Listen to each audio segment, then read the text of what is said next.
Sunday night, November 17th. We got a lot of things brewing for the week ahead. Before I get into what I'm holding here with HUSA and get into oil in the Middle East, I'll talk about Zone for a second. This stock just came across my radar tonight. They're getting a ton of volume, a ton of action on stock twits. They're based out of Omaha, Nebraska, which I think is pretty cool because I'm from Omaha.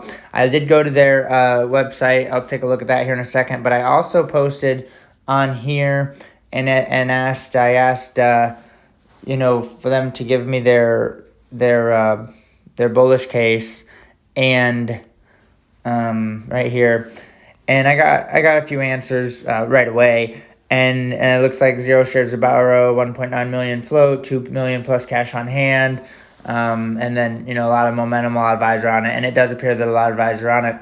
I went to their website and it does look good. I do like it. It got a cleaning solution. It looks like they got a good product. Which is the thing. And so we'll go back here. It looked like they had a good product. I read a little bit about it. Basically, they take they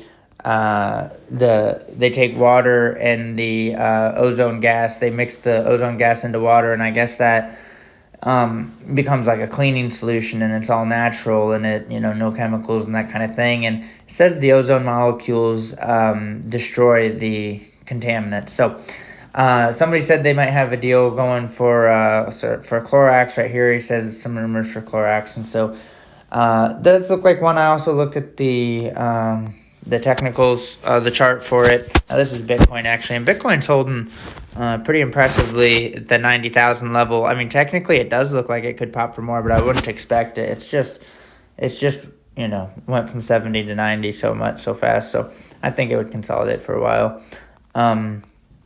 But looking at Zone, I already looked at it, and it just listed to in April of this year, and so it's pretty new. And it came out at $4 immediately, drops to $3, holds $3 for a second, but then ultimately investors decide it's not really worth $3 either, and bring it down to about $2 or even less, and kind of grind there for a little bit, even drop and then even fall. That price falls through, but from here it starts to get some momentum, and then obviously this is probably the Clorox kind of news or whatever, but so we got some momentum here, so it's something to watch. I'm going to stick with oil for now, and let's start talking about oil. So in the Middle East, well, first of all,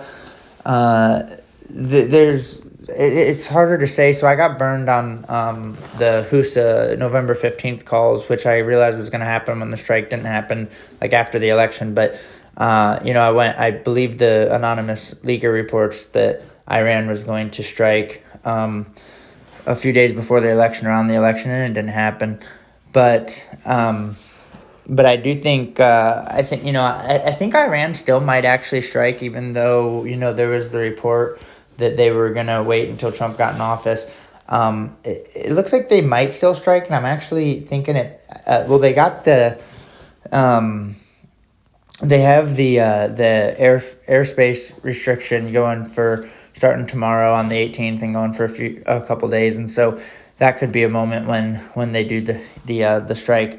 But otherwise, since I'm not really sure how soon it'll be, I played it safe. Also, I played it safe for the May calls, but also because they were just like kind of the best deal. They weren't that much more expensive, and then going all the way out to May when the next ones are in February. So that was kind of nice.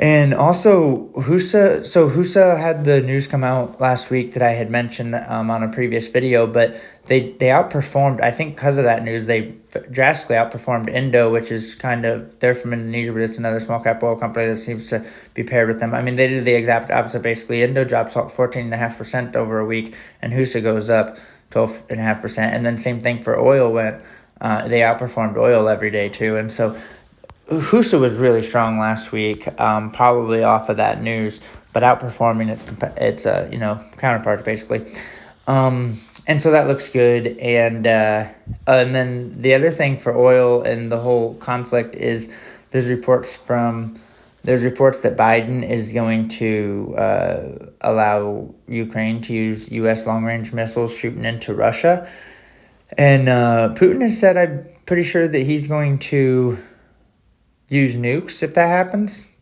And so, just on that news, I would think oil would go up. And actually, it opened down tonight, but it looks like it's rebounding.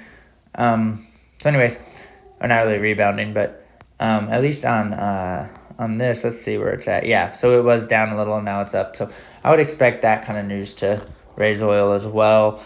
And so I'm going to stick with HUSA for the most part. I'll keep my eye on zone, but the thing is, if this stuff goes nuts, I mean, HUSA is going to go maybe to $30, but